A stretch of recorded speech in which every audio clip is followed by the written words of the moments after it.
नमस्कार, आप देख रहे हैं A1 टीवी का खास कार्यक्रम आज का एजेंडा और आपके साथ मैं हूं आशीष तिवारी। आज का एजेंडा में हम बातचीत करेंगे लोकसभा चुनाव से पहले सियासी दांवपेच की, कांग्रेस में मची भगदड़ की। बिल्कुल बातचीत करेंगे। कांग्रेस के कई दिग्गजों ने भाजपा का दामन थाम लिया है। एक के बाद एक कई मंत्री जा चुके हैं, तो वहीं कई पूर्व विधायक, कई प्रधान बीजेपी में शामिल हो चुके हैं। तो वहीं करारा जवाब देते हुए कांग्रेस ने भी बीजेपी के सांसद राहुल कसबा को पार्टी में शामिल कर लिया है। आइए सबसे पहले देखते हैं कांग्रेस के दिग्गजों ने थामा बीजेपी का दामन। अबे कांग्रेस की धूनी बुझ गई। विधानसभा चुनाव में हमारा आदरणीय दिया कुमार जी बात हुई, पर कोई कारणों मैं भी टाइम के मायने मांगी बातचीत नहीं कर सकिया। सामान्य कटारिया साहब रगड़ा भेड़ा हुआ। क्यों साहब कांग्रेस में कोई नेता ही कौन रही हो। अरे कांग्रेस के मायने जगह नेता है बे शंकरिया कनपट्टी मार को नाम थे उन्हें लो।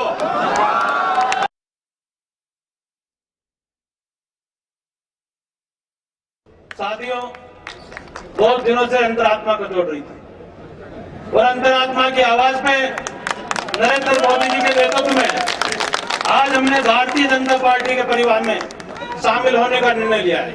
हम आज भारतीय जनता पार्टी के परिवार में शामिल होने के लिए आए हैं, पर कहना चाहूंगा कि भाई नेता बन के नहीं आए, कार्यकर्ता बन के आए। और आपको विश्वास दिलाता हूं कि हम हर बूथ पे काम करेंगे और जो नेतृत्व कहेगा उस काम को पूरा करने का काम हम लोग करेंगे। तो आपने सुना कांग्रेस के दो दिग्गजों के बयान, जो बीजेपी के मंच पर जाने के बाद उन्होंने बयान किए। मिर्धा ने कहा कि कांग्रेस की धुनी बुझ गई है, कांग्रेस में कोई नेता नहीं बचा है। तो वहीं लालचंद कटारिया ने कहा कि कांग्रेस में थे, वहां पर उनको कोई न कोई पीड़ा थी, जिसी के चलते बीजेपी में शामिल हुए हैं और बीजेपी में कार्यकर्ता बनकर वो काम करेंगे, कोई नेता बनकर शामिल नहीं हुए हैं। आज की चर्चा का विषय यही रहेगा, आज का मुख्य एजेंडा यही रहेगा और इस पर बातचीत करने के लिए दो मेहमान मेरे साथ स्टूडियो में मौजूद हैं। बीजेपी से प्रवक्ता डॉक्टर चेतन राजपुरोहित जी, आपका बहुत बहुत स्वागत है। तो वहीं भाजपा के कांग्रेस के प्रवक्ता राजकुमार शर्मा जी, राजकुमार जी आपका बहुत बहुत स्वागत है। सबसे पहले सवाल राजकुमार जी आपसे, कांग्रेस के कई दिग्गज केंद्र में मंत्री रहे, राज्य में मंत्री रहे और इसके बावजूद भी ऐसी कौन सी नाराजगी थी जिसको भांप नहीं पाया कांग्रेस आलाकमान। पहले महेंद्रजीत सिंह मालविया कांग्रेस का दामन छोड़कर बीजेपी में जा चुके थे और फिर उसके बाद एक और बड़ा झटका लालचंद कटारिया के रूप में मान सकते हैं, कैबिनेट मंत्री रहे आपकी सरकार में। राजेंद्र यादव के रूप में एक बड़ा झटका मान सकते हैं, मिर्धा परिवार के रूप में एक बड़ा झटका मान सकते हैं। एक के बाद एक बड़ी लिस्ट ये होती जा रही है और कहीं ना कहीं लोकसभा चुनाव पर इसका काफी साइड इफेक्ट पड़ सकता है। राजकुमार जी। बिल्कुल आशीष जी, जैसे जैसे लोकसभा चुनाव नजदीक आ रहे हैं, कांग्रेस पार्टी के कुछ कार्यकर्ता या तो दबाव में आके पार्टी छोड़ रहे हैं या फिर अति उत्साह में या जल्दबाजी में हैं। कांग्रेस पार्टी को छोड़ के भारतीय जनता पार्टी का दामन छान रहे हैं और भारतीय जनता पार्टी के कुछ नेता जिनको लोकसभा का टिकट मिल गया है, किनका टिकट कट गया है, वो कांग्रेस पार्टी का दामन थाम रहे हैं। ये चुनाव जब जब भी आते हैं भागदौड़ मस्ती रहती है, लेकिन किसी भी नेता के जाने से, किसी भी नेता के आने से पार्टियों को कोई विशेष फर्क नहीं पड़ता है। कोई व्यक्ति, परिवार का कोई व्यक्ति अगर पार्टी छोड़ के जाता है तो तकलीफ होना स्वाभाविक है, तकलीफ होती है, थोड़ी सी दिक्कत भी आती है, लेकिन जैसे जैसे समय गुजरता जाता है वो तकलीफ और वो जो कमी होती है वो पूरी कर ली जाती है। जो हमारे कांग्रेस पार्टी के नेता, जिनको कांग्रेस पार्टी ने बहुत मान दिया, सम्मान दिया, साधारण कार्यकर्ता से एमएलए बनाया, मंत्री बनाया, बड़े बड़े ओहदों पर पहुंचाया, एक बहुत बड़ी पहचान दी और उस पहचान की वजह से ही भारतीय जनता पार्टी ने उनको अपने परिवार में शामिल किया है। अगर कांग्रेस पार्टी उनको पहचान नहीं देती, कांग्रेस पार्टी अगर उनको अपना ठप्पा नहीं देती तो आज भारतीय जनता पार्टी उनको पूछती नहीं। लेकिन उन्होंने बहुत कुछ अपना नाम भारतीय जनता पार्टी में जाने से पहले कांग्रेस पार्टी से कमाया और पार्टी एक माँ के समान होती है। जो व्यक्ति अपनी माँ का सगा नहीं हो सकता, अब वो दूसरे की माँ का सगा कैसे हुआ, ये तो बहुत बड़ा प्रश्न है। लेकिन ये भारतीय जनता पार्टी के सोचने का विषय है। निश्चिंत रहें, कुछ दिनों बाद राजस्थान में और पूरे देश में लोकसभा के चुनाव होने जा रहे हैं। कांग्रेस पार्टी के शानदार 25 उम्मीदवारों की सूची आपके चैनल पे बहुत अतिशय दिखाई देगी और भारतीय जनता पार्टी के उम्मीदवारों को निश्चित तौर पे घुटने टिकवाएगी, इस बात का मुझे भरोसा है।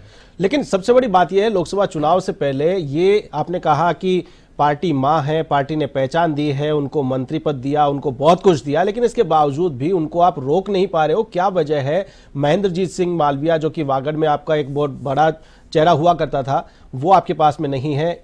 मिर्जा परिवार जिसकी बड़ी पकड़ यहाँ पर जाट राजनीति में मानी जाती है, साथ ही साथ नागौर बेल्ट में भी बहुत अच्छी पकड़ इनकी है, ये आपके हाथ से खिसकते जा रहे हैं। और उन्होंने तो सीधे मंच पे कहा कि उनके समाज को कांग्रेस पार्टी ने कुछ नहीं दिया।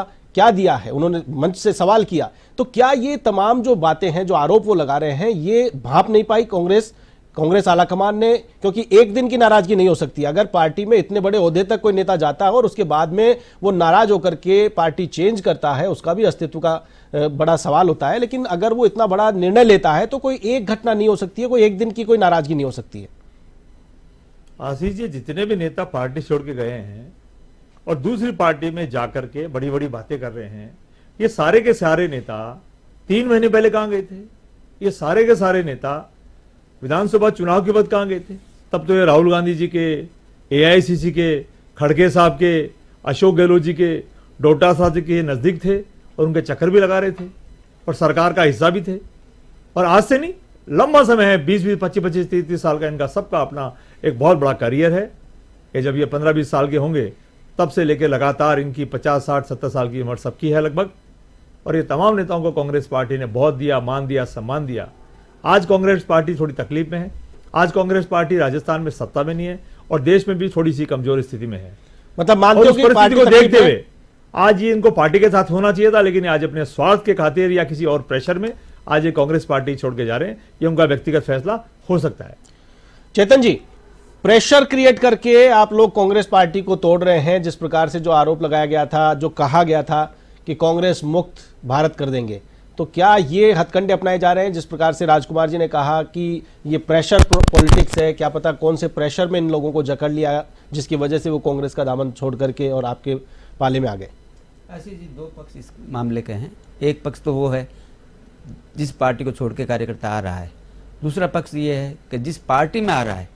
दोनों के बारे में मेरा कहना है कि जब नेतृत्व कमजोर होता है, सक्षम नहीं होता, नेतृत्व कार्यकर्ता को तवज्जो नहीं देता, नेतृत्व उपेक्षा करता है कार्यकर्ताओं की, तो पार्टी का कार्यकर्ता विवश होता है किसी दूसरी पार्टी में जाने के लिए और हो जाता है।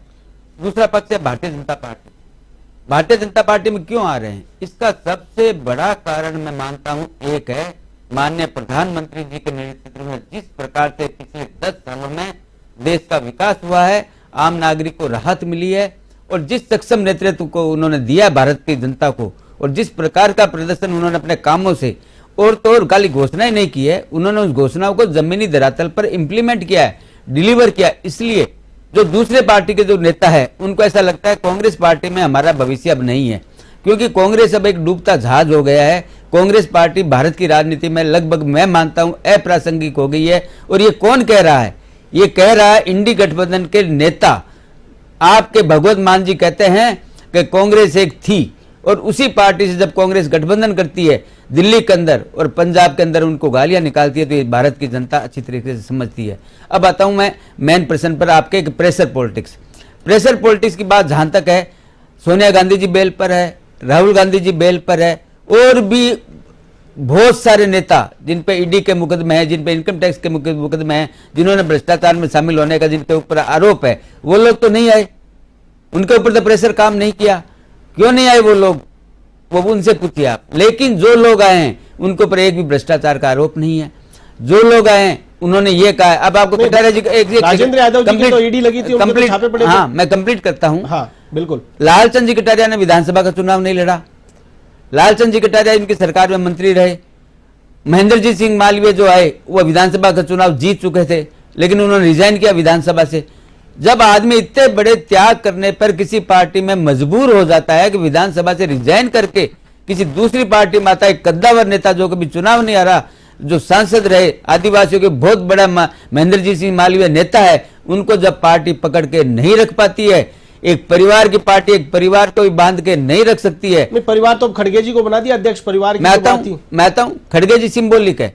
राहुल गांधी जी ने जब मनमोहन सिंह जी का अध्यादेश पढ़ा था, मेरे को आज भी याद है, भूमि अधिग्रहण के ऊपर, वो अध्यादेश क्या था? कैबिनेट का फैसला था, माननीय देश के प्रधानमंत्री जी का फैसला था, लेकिन राहुल गांधी ने सार्वजनिक रूप से उसको जब फाड़ के फेंका, जब ये पता चल गया इस देश पे राज कौन सा परिवार कर रहा है, इस देश पे राज कौन कर रहा है, और करे, लोकतंत्र के अंदर अधिकार है राज करने का, लेकिन अपने कार्यकर्ताओं को शुद्ध नहीं लेने का नतीजा हेमंत बिस्व शर्मा, जिनके बारे में कहा जाता है कि वो जब राहुल गांधी से मिलने गए तो वो एक कुत्ते को कोई बिस्किट खिला रहे थे और वो वहां पर खड़े रहे, लेकिन उनसे बात नहीं की। आज वो मुख्यमंत्री है असम के।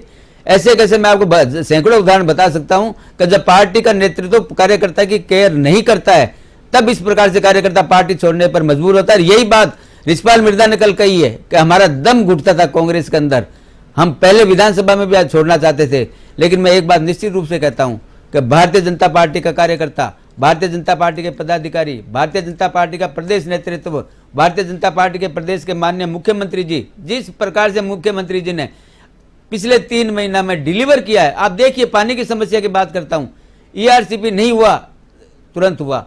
यमुना जल समझौता नहीं हुआ, तुरंत हुआ। माही डैम की बात की, वहां पे काम तुरंत हुआ। क्यों हुआ? क्योंकि ये सरकार संवेदनशील है, ये मुख्यमंत्री जी संवेदनशील है। इनको पता है राजस्थान की जनता को राहत देने के लिए राजस्थान की जनता ने हमें उम्मीदें देखी है, हमें किरण, राजस्थान की जनता को किरण नजर आई है भारतीय जनता पार्टी के अंदर, और उनको डिलीवर करना भारतीय जनता पार्टी की सरकार का कर्तव्य है, धर्म है, और हम ये काम लगातार कर रहे हैं। और सबसे बड़ी बात है, राजस्थान की जनता को राहत देने के लिए तो हम लोग आए हैं।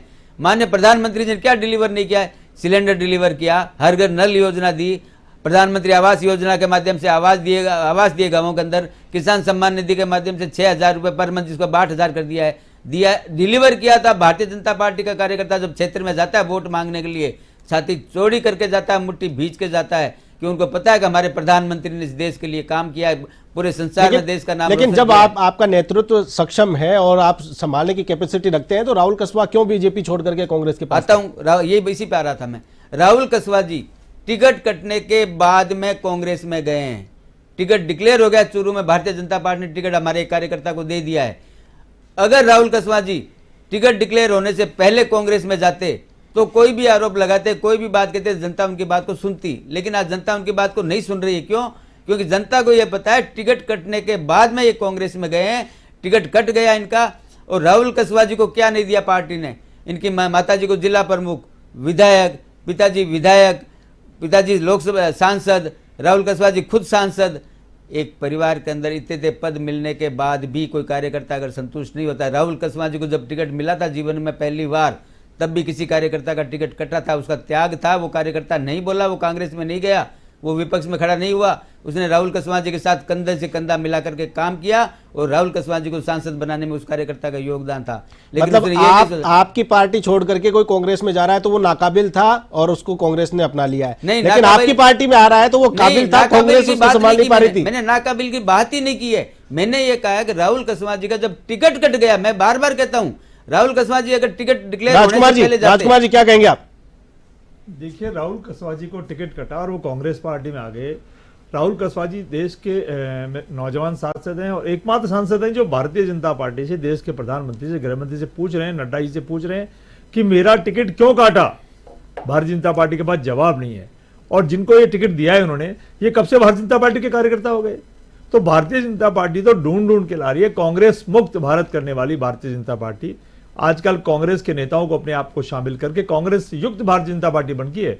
भारतीय जनता पार्टी का आशीष जी आजकल नया नाम हो गया है, जो चेतन जी को और भारतीय जनता पार्टी को पता नहीं है। बीजेपी का नया नाम है बीजेपी, भारी जोड़ो पार्टी। जितने भारी जोड़ सकते हो जोड़ो, बूथ लेवल पे जोड़ो। कांग्रेस पार्टी को जितना तोड़ सकते हो तोड़ो। हम लोग कांग्रेस पार्टी के बैंकों को तोड़ रहे हैं, हाई कोर्ट ने जवाब दे दिया, सुप्रीम कोर्ट ने जवाब दे दिया। पाई का हिसाब करने मांगने वाली भारतीय जनता पार्टी आज खुद अपने चंदे का हिसाब देने में पसीने छूट रहे हैं। तो भारतीय जनता पार्टी की कथनी और करनी में कितना अंतर है, पूरा राजस्थान देख रहा है, पूरा देश देख रहा है, और अब तो पूरी दुनिया भी देख रही है। बिल्कुल, आपकी बात मान लेता हूं, चंदे पे चर्चा फिर और कभी कर लेंगे अपन। लेकिन आज जो भगदड़ मची है, मिर्जा ने कहा है कि धूनी बुझ गई है, एक बड़ी बात है। एक कद्दावर नेता मंच से ये कहता है कि धूनी बुझ गई है, कोई नेता नहीं रहा है, नेतृत्व नहीं रहा है।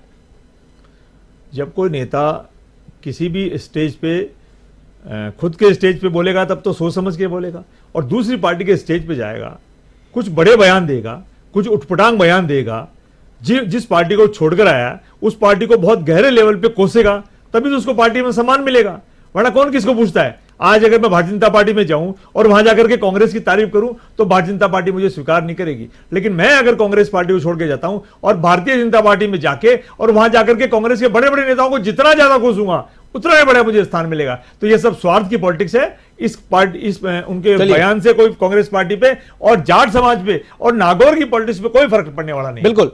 कांग्रेस प्रवक्ता राजकुमार शर्मा ने कहा कि लोगों को डराया जा रहा है, धमकाया जा रहा है, कांग्रेस के नेताओं को तोड़ करके बीजेपी में शामिल कराया जा रहा है। मेरे साथ मौजूद है भाजपा प्रवक्ता डॉक्टर चेतन राज पुरोहित जी। चेतन जी, क्या बीजेपी के पास में कोई सक्षम नेता नहीं है कि कांग्रेस के जो नेता उनको तोड़ तोड़ करके शामिल करना पड़ रहा है, उनको शामिल करके चुनाव लड़ाया जा रहा है, उनको शामिल करके पार्टी को मजबूती दी जा रही है? क्या कमजोर थी पार्टी? भारतीय जनता पार्टी कभी भी ऐसा काम नहीं करती है कि किसी भी पार्टी के कार्यकर्ता को तोड़ के लाए। कभी भी ऐसा काम भारतीय जनता पार्टी कर ही नहीं सकती। लेकिन जो कार्यकर्ता कांग्रेस से निराश होकर के और माननीय प्रधानमंत्री जी में आस्था व्यक्त करते हैं, बीजेपी की रीति नीति में आस्था व्यक्त करते हैं, बीजेपी के कार्यक्रमों को अपनाते हैं और वो कहते हैं हम भारतीय जनता पार्टी के साथ मिलकर इस देश की सेवा करना चाहते हैं, राजस्थान की जनता की सेवा करना चाहते हैं, तो उनका हम लोग स्वागत करते हैं, अभिनंदन करते हैं। कल भी हमने स्वागत अभिनंदन उनका किया है। और जो नेता जो कार्यकर्ता जो आए उन्होंने भी कहा है हम एक कार्यकर्ता के रूप में भारतीय जनता पार्टी में शामिल हुए हैं और माननीय प्रधानमंत्री जी को इस लोकसभा चुनाव के अंदर वो तो राजकुमार जी ने कहा कि आपके नेताओं की अगर जय जयकार नहीं करेंगे तो उनको पार्टी में फिर जो ओहदा मिलना है वो कैसे मिलेगा? अगर पार्टी के नेताओं की बड़ाई नहीं करेंगे वहां करके कांग्रेस के नेताओं को नहीं कोसेंगे तो उनको उचित स्थान कैसे देंगे? नहीं, बड़ाई उन्होंने नहीं की है। उन्होंने ये कहा है हम पार्टी के हाथ मजबूत करेंगे, संगठन के हाथ मजबूत करेंगे और एक एक बूथ पर हमारा कार्यकर्ता जाएगा, हम जाएंगे, काम करेंगे और प्रधानमंत्री जी को मजबूत बनाएंगे। और एक नई चीज बताता हूं आपको मैं, विधानसभा और लोकसभा चुनाव राजस्थान के, चाहे आप 2014 देख लीजिए, 18 देख लीजिए, चाहे 2023 देख लीजिए, विधानसभा चुनाव और लोकसभा चुनाव के मध्य मतों का अंतर क्या है?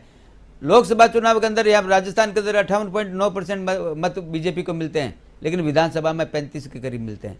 जो ये 23% वोटों का जो डिफरेंस है, तो भारतीय जनता पार्टी को कभी ये डर था भी नहीं, आज भी नहीं है, क्योंकि माननीय प्रधानमंत्री जी ने जिस प्रकार से देश की सेवा की है, जिस प्रकार से ग्लोबल लेवल पर भारत की छवि बनाई है, जिस प्रकार से किसान, गरीब, महिला, युवा राहत प्रदान की है, तो ये तय है भारतीय जनता पार्टी के जो प्रत्याशी राजस्थान में होंगे वो 5-5 लाख वोटों से चुनाव जीतने वाले हैं। लेकिन जो भी व्यक्ति, जिसी पार्टी का कार्यकर्ता प्रधानमंत्री जी में आस्था व्यक्त करता है, राजस्थान की भारतीय जनता पार्टी के संगठन में आस्था व्यक्त करता है और उनको ऐसा लगता है कि कांग्रेस में नहीं रहना है, कांग्रेस का नेतृत्व हमें तवज्जो नहीं दे रहा, हमें हमारी केयर नहीं कर रहा, तो आएगा और आएगा तो भारतीय जनता पार्टी उसको स्वागत करेगी। लेकिन भारतीय जनता पार्टी की कोई भी गलत काम नहीं करती है, किसी प्रकार का प्रेशर पॉलिटिक्स की भारतीय जनता पार्टी बात नहीं करती है और ना ही भारतीय जनता पार्टी की भी कोशिश करती है कि इस प्रकार का काम करे, किसी नेता को लेके आए।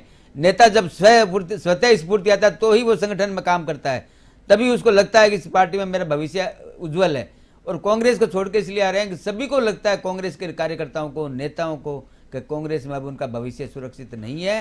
राजकुमार जी क्या कहेंगे? भविष्य नहीं है कांग्रेस में? क्या कांग्रेस के सारे जितने नेता है उनका भविष्य अंधकार में है? राजकुमार जी, राजस्थान का जब विधानसभा का चुनाव था आशीष जी, तब देश के प्रधानमंत्री और पूरी भारतीय जनता पार्टी ने बहुत बड़े बड़े नारे लगाए थे कि राजस्थान में प्रचंड बहुमत लेके आएंगे।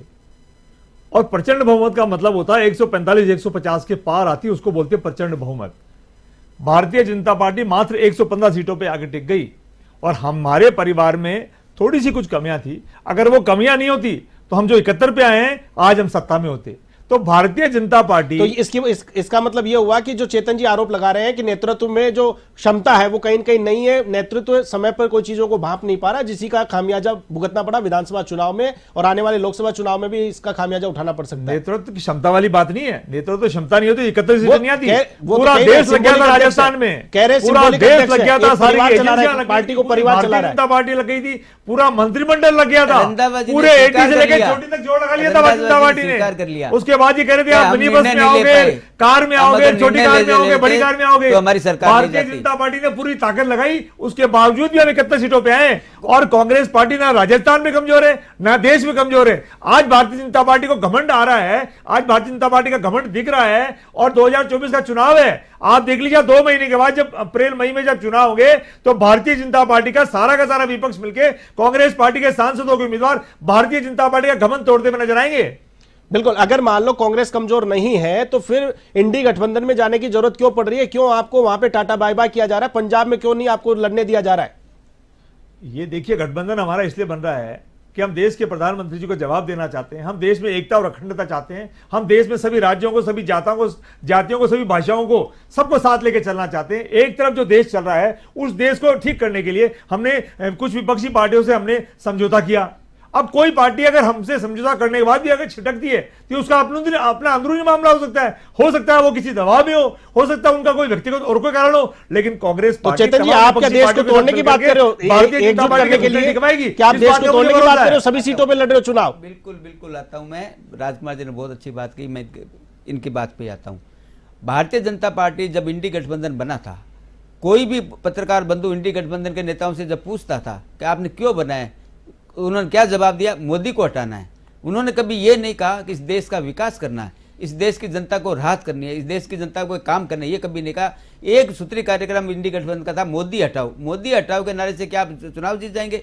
चुनाव जब जीता जाता है जब योजनाएं डिलीवर हो, योजनाओं को जनता को लाभ मिले, पहली बात। दूसरी बात, रंधाबाजी पे आता हूँ। रंधाबाजी ने खुद स्वीकार किया था कि अगर हम समय रहते, हम चेत जाते विधानसभा चुनाव से पहले और हमारी बातों को केंद्रीय नेतृत्व अगर मान लेता तो हम राजस्थान में चुनाव नहीं हारते। जिस प्रकार का मनभेद इस पार्टी में डेवलप हुआ था पायलट साहब के बारे में और गहलोत साहब के बारे में, उन दोनों का नुकसान नहीं हुआ, दोनों स्थापित नेता है, लेकिन नुकसान हुआ इस राजस्थान की 7 करोड़ जनता का। जिस प्रकार से होटलों से सरकार चली थी, जिस प्रकार के पूरे 5 साल इन्होंने बिताए थे, उससे इनके नेताओं का मनोबल भी टूटा है। इनके कार्यकर्ताओं का कार्यकर्ता ये सोच रहा है कि मैं पायलट ग्रुप का हूं या गहलोत साहब ग्रुप का हूं, और वो तय नहीं कर पा रहा है कि मैं किसकी मीटिंग में जाऊं, किसकी मीटिंग में नहीं जाऊं, किसके साथ जाऊं, किसके साथ नहीं जाऊं। इस दुविधा के कारण कांग्रेस का कार्यकर्ता पार्टी छोड़ करके जा रहा है। अगर प्रदेश नेतृत्व और इनका राष्ट्रीय नेतृत्व अगर सक्षम होता और आगे के आग में घी का काम तो इंडी गठबंधन के नेता कर रहे हैं। अंतिम 30 सेकंड, राजकुमार जी, कांग्रेस संगठन क्या क्षमता विहीन है? जो आरोप लगाया गया है, चेतन जी ने जो आरोप लगाया है। देखिए, भारतीय जनता पार्टी कोई भी आरोप लगाए, कांग्रेस पार्टी का संगठन राजस्थान में भी खड़ा है, राजस्थान के तमाम जिलों में खड़ा है। सारे मंडल अध्यक्ष, ब्लॉक अध्यक्ष, जिला अध्यक्ष, प्रदेश अध्यक्ष और ऑल इंडिया अध्यक्ष मिलकर के भारतीय जनता पार्टी के घुटने विधानसभा में, लोकसभा में, सड़कों पर टिकवाएंगे, इस बात का मुझे भरोसा है। लेकिन अभी तक आपका एक भी प्रत्याशी राजस्थान में डिक्लेयर नहीं हुआ। आजकल में हमारी एक इंपॉर्टेंट मीटिंग दिल्ली में होने वाली है, निश्चित तौर पे आपके चैनल पे 25 के 25 उम्मीदवार दिखाई देंगे। बिल्कुल, चलिए, तमाम जानकारी साझा करने के लिए आप दोनों का बहुत बहुत शुक्रिया। कांग्रेस प्रवक्ता राजकुमार शर्मा जी और बीजेपी प्रवक्ता चेतन राजपुरोहित जी, आप दोनों का बहुत बहुत शुक्रिया आज की इस डिबेट में जुड़ने के लिए, अपने विचार साझा करने के लिए। आज का मुद्दा कांग्रेस में मची भगदड़ को लेकर चर्चा की और कल फिर किसी नए मुद्दे को लेकर फिर से हाजिर होंगे। तब तक के लिए मुझे दीजिए इजाजत। नमस्कार।